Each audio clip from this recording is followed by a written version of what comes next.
Hi, everyone. Welcome to our 21st webinar. Today, we have a special guest that I'll be interviewing today. Particularly, we're going to center our discussion around galleries and how this artist in particular has navigated that space. This person, I believe, entered a very interesting gallery that might be of interest for you guys just to kind of know about the realm of possibilities when it comes to galleries, just because I think it's, not your conventional gallery, but a very interesting take on the topic nonetheless. So here I have with me David, or also known as Mr. Divmo. Go ahead and present yourself. Morning. Yeah, good, Hello. good morning. Yeah, so introduce yourself, kind of a couple sentences about like who you are as as an artist. Sure. All right. Well, hello everybody. I'm not the greatest with introductions, but I'd be happy to kind of get things started. So my name's David. I actually also go by Mr. Divmo. I've been actually been an illustrator and also a writer for some time now. I actually started doing a lot more selling and a lot more galleries probably in 2020. So I do have a lot of prior experience in art and of course, creating, but not actually going into the space until around that year. As far as for like as of recently, I've actually been participating in various galleries, but also trying to get my work out there. I'm more towards just talking about the main discussion because I know that there's so much I can always go into. But I think we'll go ahead and start with that, if that's okay. Of course, yeah, yeah. Thank you, thank you for that lovely introduction. Um, I know that recently you featured in a gallery. I kind of wanted you to talk more about that, and how did you find out about it? Sure. So the gallery in question is actually, like we were saying, pretty interesting. It's actually at a theme park in Buena Park, California, called Knott's Berry Farm. Some of you may have been there, some of you may have heard of it. It does have other parks, I believe, called Cedar or actually Cedar Rapids. I don't know exactly, but there is other parks towards the Midwest. But they actually do have a lot of presentations for different arts. They also have a lot of table vendors too. For this one this year, for October, they actually do a Halloween themed gallery. This is actually one where local artists and even artists around the United States can submit work and participate and sell their original work and sell prints as well. So the gallery is actually called Into the Fog, and it's a tribute to Knott's Berry Farm. It's a tribute to Knott's Scary Farm specifically, and they've been doing it for a couple years now. So this is actually my first year doing it, and it's actually the first year I decided to not only sell an original work, but also to sell prints as well. And well, it actually was a really pretty good outcome. Oh, that's so cool. And may I ask, like, how did you get into it? Like, what was the process? Sure. You know? As far as I actually heard about them in 2020. This was actually around the time the pandemic was kind of gearing up, and they actually did an open call for artists. This is actually something that they don't do pretty often, not that I've seen in recent years. But from there is actually when I decided to submit my work and actually put myself out there. I believe for that year, I actually was not selected as one of the artists. But at the same time, I just wanted to know more about it. So from after submitting my, I guess pitch for what I wanted to present, they actually did get back to me a couple years later, 2023. And that was actually just how I kind of discovered them, is them actually putting out an offer for artists, not getting it, and then eventually staying on their roster at some point because long story short, even though I didn't present in 2020, they did reach out to me in 2023 for another art show that is also at the park, but it was a different theme. It wasn't for Halloween. It was actually for their 50th anniversary Boysenberry Festival. So they were doing now another art show, but based on a different theme for Knott's Berry Farm. Oh, that's really cool. And I think what kind of, gave you that kind of chance was going in 2020, or was it 2022, submitting your artwork. And, at first they said no, but they kept you on that roster and you're still something that they had at the top of their mind, which, kind of goes to show, always shoot your shot because if it's not the first time around, it could be the second time around, which is always great to hear. I imagine, especially if it's like your first time entering those galleries, especially.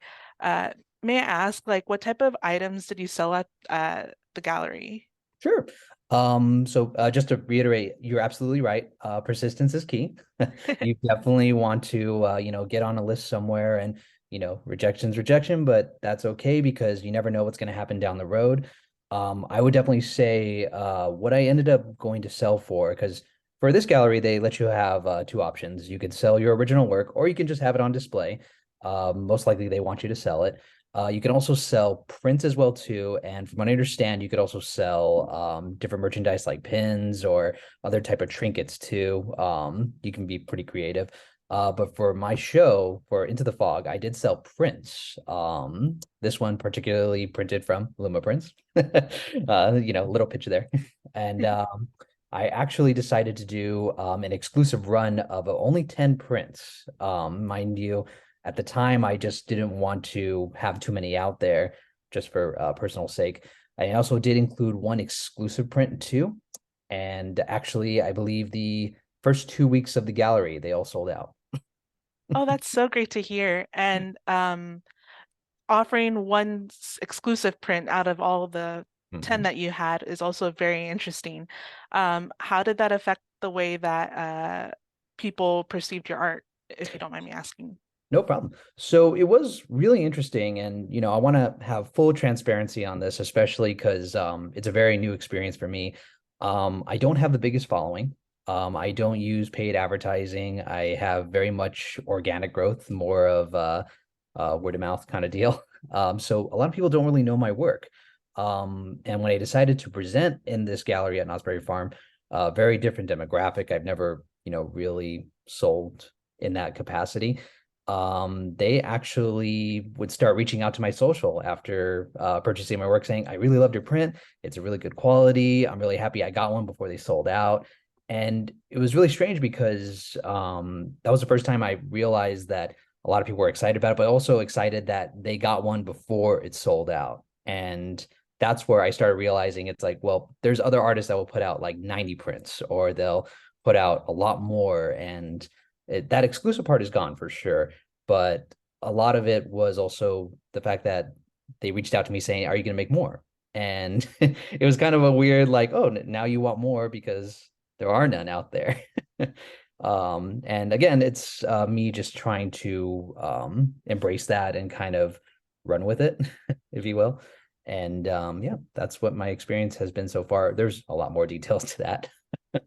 Yeah, what's good is that I think, with that hesitation kind of to buy more prints, it still worked in your favor because what you kind of capitalized on was FOMO, essentially with the exclusivity.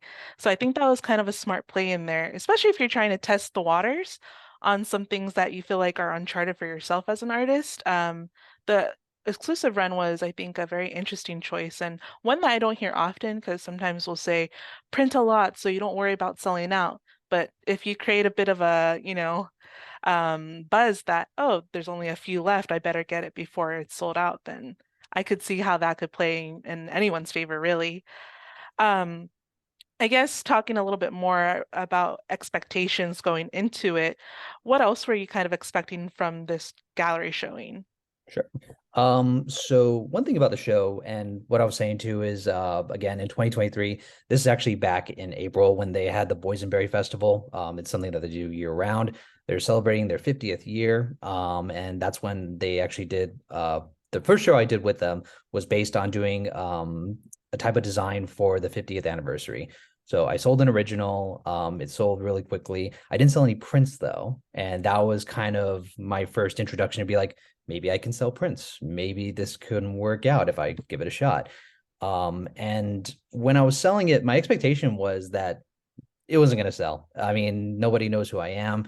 I don't know if they're going to like the design. Maybe they might glance at it and say, "Oh, neat," and then keep walking. But sure enough, they bought it very quickly. And then obviously, one thing I decided to do was actually make sure my social was with the print as well too, as far as like just a business card or even just like a QR code, because that was for them to actually reach out to me and ask questions and even possibly do commission artwork as well too. That did actually happen. That was not part of expectations.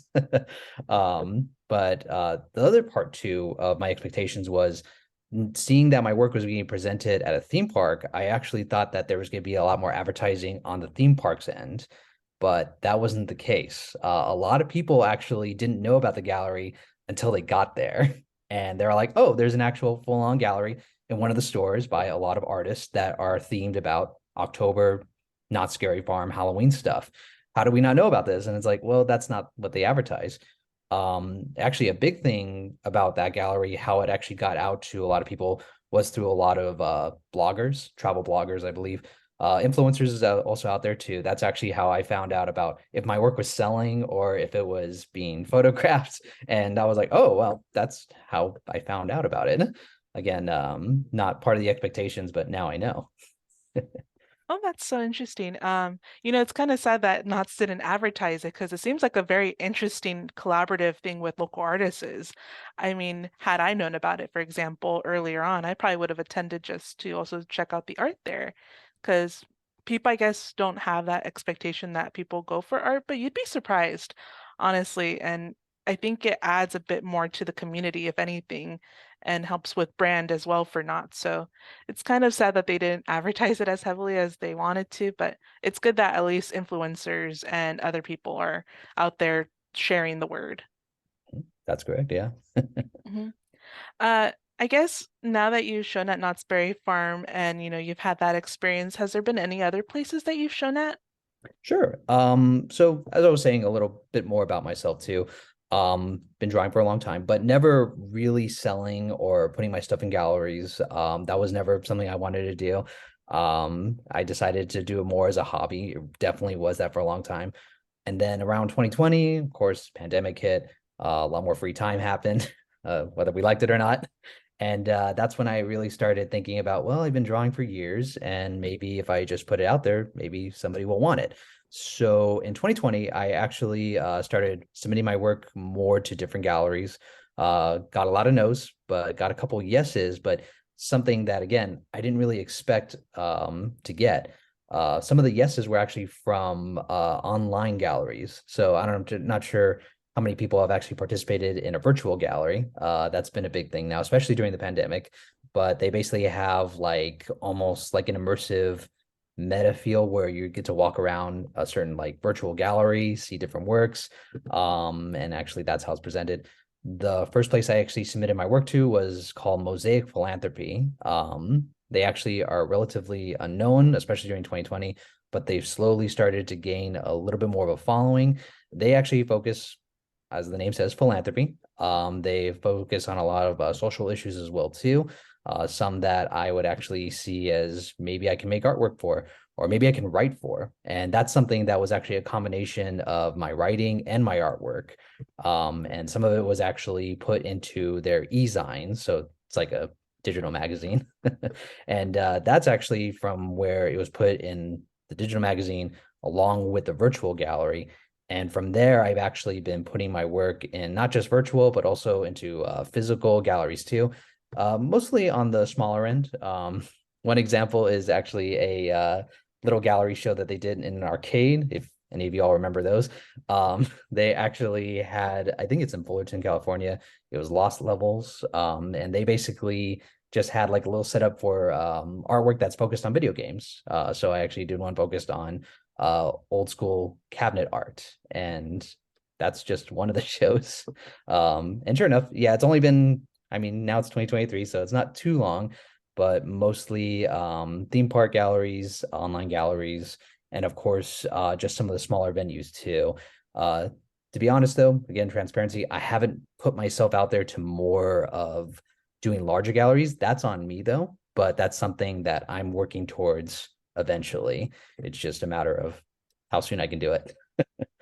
Yeah, for sure. And it sounds like a fun experience, especially because you seem to be doing something that's within your niche, something that you're interested in. I could see why, those places like arcades and amusement parks would be very fun to showcase. And it's good that these small shops and even big amusement parks have those types of galleries. Um, do you sell prints on the usual? I know this is probably an impromptu question, but I was curious. It's a great question. It's actually a great question for myself too. As far as how often do I actually sell prints? For a long time, I was only selling original artwork, and it was very much commission based to where, what would you like? I can do that, done. But in recent last 2 years, especially, again, through Luma prints and yeah, mostly just Luma prints. I actually decided to start selling some of my original work, but of course, it's been digitally enhanced a bit, and it's been kind of something that I put out there. There's definitely it's still very like niche categories. I would say that for these smaller shows, I still have an exclusive run to where I'm not expecting to sell like 50 or 100 prints. It's always like I have only 20. If you're here, you're here, and that's it. But right after that happens, that scarcity starts to set in, and then they start reaching out to me like, when are you going to get more? It's like, is there a different variation? And that's something that I kind of utilize too. I would say that as far as for, printing, still trying to trend the waters a bit, and hopefully I'll get, a little bit more of a feel for it. Yeah, for sure. And I guess now that you kind of had that audience come in and intrigue through the galleries and other means, how would you describe, converting that audience into, potentially a more long-term kind of online presence or selling of art? Absolutely. That has been running through my mind for a bit. As far as for gaining that audience, that's I'll say that it was never my intention to turn my hobby into an art career or anything like that. But now that I'm seeing that, oh, people like it and people are willing to buy it, one thing that I'm trying to strategize a little bit more is not relying so much on the scarcity part, but more on trying to get more exclusives out there, and also trying to participate more in not just different shows, but also more online awareness. I've been told by enough travel bloggers and influencers, you really got to put yourself out there a lot more. And if anything, that's a learning experience for me, is that, they're the ones who brought people to my page. And now I'm realizing, well, I have to make the effort and put myself out there too. So in a way, it's kind of like a collaboration with those people too, whether you've met them or not. It's very interesting how the online world works and how artwork is seen and how it gets pulled directly to you. I'm not a social media person or anything, so that's why it's kind of I'm not the guru of any of that. So instead, I'm seeking out that advice, and that's where maybe that advice helps out to people who are just getting started.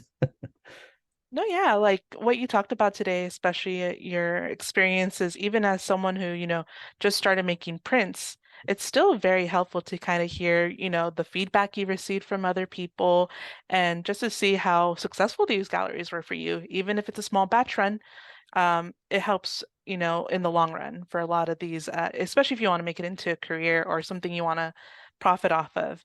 Um, where can people find out your art or say someone's interested in seeing more of it? Of course, in the video, I'll probably insert some of your art, but if people want to learn more about you, where can they find you? Sure. So my main place right now is Instagram. It's actually at Mr. Divmo, however the URL works. I'm sure we can put a QR code there. As far as for anywhere else, my work is still actually being presented at Knott's Berry Farm. It'll be on until the 31st, so a little running out of time there. But it's still on display. As far as for prints, I didn't actually get to mention this, but I did actually refill my prints, because once the 10 ran out, they're like, can you get more? And so I was like, okay, well, I'll submit another 20. And sure enough, they're gone too. So I was gonna try to do another run of it, but it was kind of too late, especially because the season's about to end and the gallery's about to completely disband on it. So that was all there. But the original is still on display there. As far as for any other locations, that's pretty much it where I'm at. All right, awesome. Thank you so much, David. And it was great talking to you. Well, thank you. All right. And so just to kind of conclude this, if we have any more questions, please let us know in the chat or you could speak up as well. Again, thanks to our wonderful artist here who talked about his experience. If you want to check this out at a later time, you could definitely check it out on YouTube. There, I'll also link his socials and things like that if you ever just want to click in and see where he's at. All right. But if there are no questions, I know I didn't receive any, then I think we're good to go on this meeting. Thank you guys.